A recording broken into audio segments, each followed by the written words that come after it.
Bem-vindos de volta! Vamos hoje falar do capítulo 14 do livro Uma Vida com Propósitos.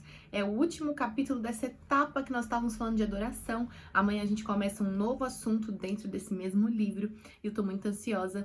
Ansiosa no bom sentido, né? Eu tô com bastante expectativa para as coisas que vão acontecer conforme a gente avançar. Então, por favor, não desista, não deixe de ver os devocionais. Não porque sou eu que estou fazendo, até porque se você der uma procurada, você vai achar outras pessoas falando sobre esse livro. Mas não desista, sabe? Se você quiser, se você sentir que é necessário, compre o livro. Não precisa, mas se você achar que é necessário para você, compre o livro, leia, reflita sobre esses assuntos, porque descobrir o seu propósito de vida vai ser algo extremamente poderoso. Não é clichê, não é uma propaganda do livro de forma alguma. Mas eu quero te ajudar a descobrir o seu propósito para que você comece a ter uma vida diferente daqui para frente. Não que vai melhorar tudo, que tudo que você fizer agora vai dar certo, não é nada disso. Mas a razão pela qual você levanta todos os dias, isso vai fazer diferença na sua vida, eu tenho certeza. Bom, então vamos começar. Nós vamos falar hoje sobre quando Deus está longe da gente. Não que ele esteja longe, na verdade é o sentimento que a gente tem, quando a gente sente que Deus está longe da gente. Você já deve conhecer a história de Jó, não é? A história de Jó é incrível e a gente pode aprender muito com ela.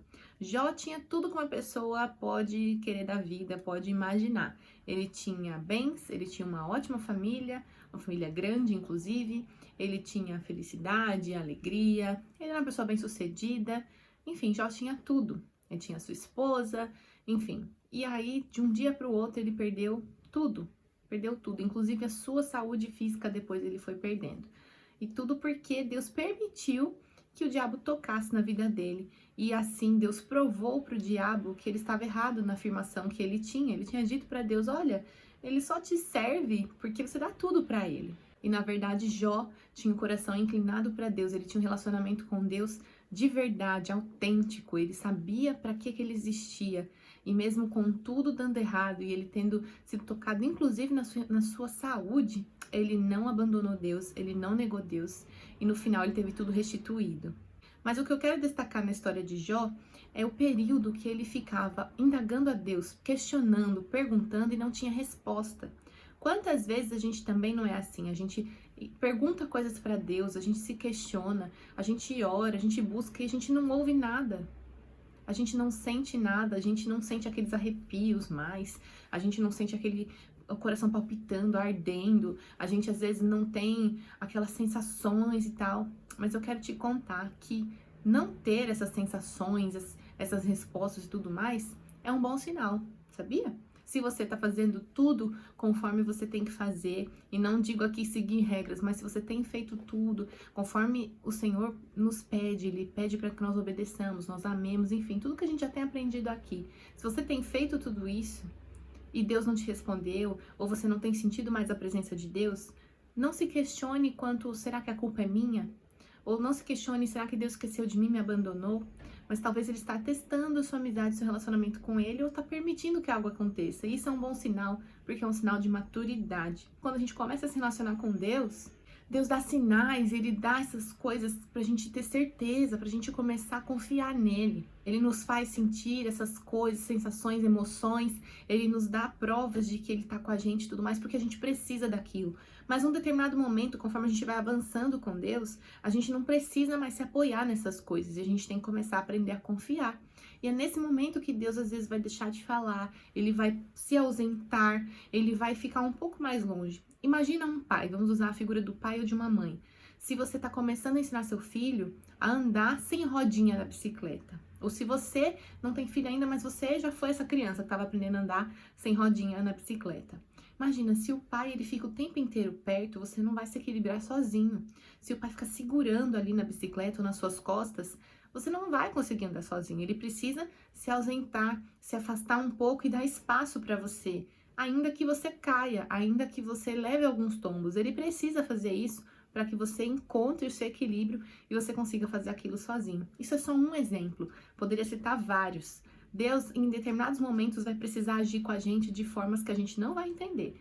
Então, se você não estiver ouvindo a voz de Deus, não desista, persista em buscar. A Bíblia diz que todo aquele que busca, encontra, todo aquele que bate, a porta abre. Então você não pode desistir de buscar a Deus. Nessa busca que nós estamos fazendo, vão ter momentos assim.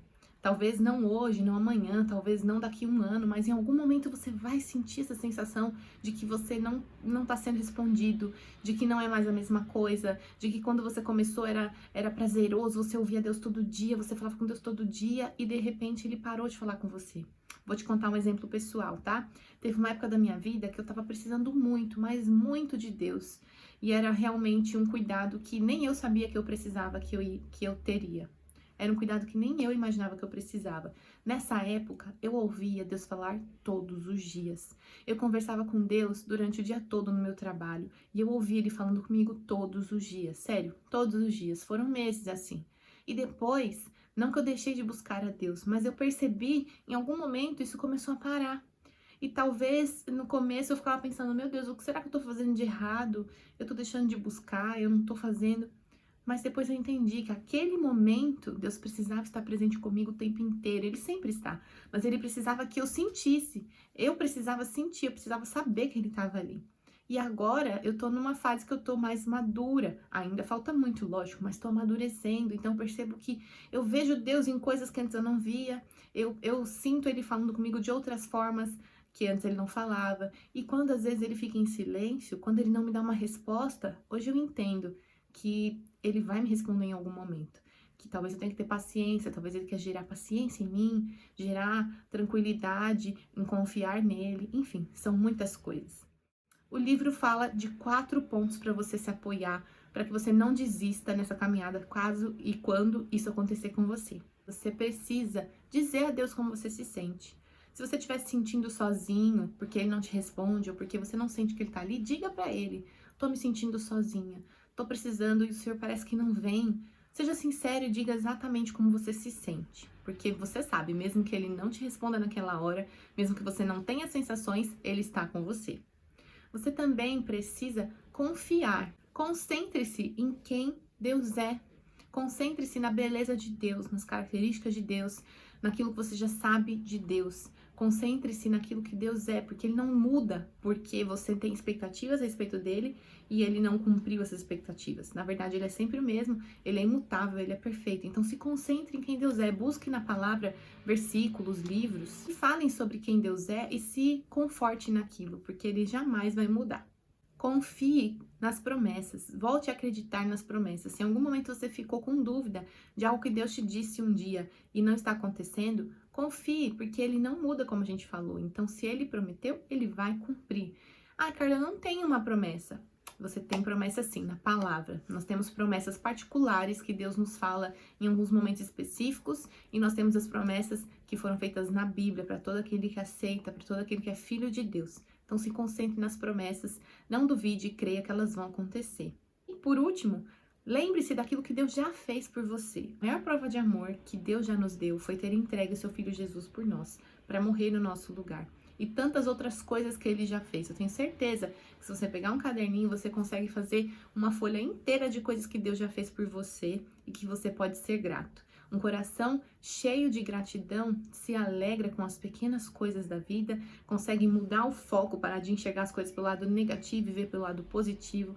Um coração grato e que se lembra das coisas que Deus já fez, consegue passar por essa situação sem ficar traumatizado, com medo, com tristeza. É assim que a gente tem que viver, a gente tem que saber lidar com esses momentos, porque eles vão acontecer, e a gente tem que acreditar e confiar que Deus quer o melhor para nós.